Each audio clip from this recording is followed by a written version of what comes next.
আমরা সবসময়তে একটা জিনিস দেখতে পাই বা লক্ষ্য করি, কোনো বিষয়ে আপনার কেউ যদি কথা বলছে, মানে কোনো মোড়ে দাঁড়িয়ে কারোর সঙ্গে কথা বলছে, আপনার এক বন্ধু বা কেউ বা আত্মীয়, আপনি কোথা থেকে আসছেন, হঠাৎ করে আপনার দিকে তাকাচ্ছে আর কথা বলছে, কিন্তু আপনি নেগেটিভটা ভাবছেন যে মনে হয় আমার উদ্দেশ্যে কিছু খারাপ কথা বলছে।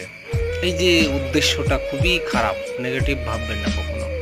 তারা আপনার বিষয়ে নাও বলতে পারে, আপনার দিকে হয়তো তাকিয়ে তাকিয়ে কথা বলছে, হাসছে আর কথা বলছে, আবার দেখা যাচ্ছে আপনার ভালোও বলতে পারে, কিন্তু কখনো নেগেটিভ ভাববেন না। এটা নিয়ে অনেক অশান্তি হয়, ভীষণ অশান্তি হয়, কিন্তু এটা সবসময় এড়িয়ে চলবেন, ভালো ভাববেন বা পজিটিভ ভাববেন।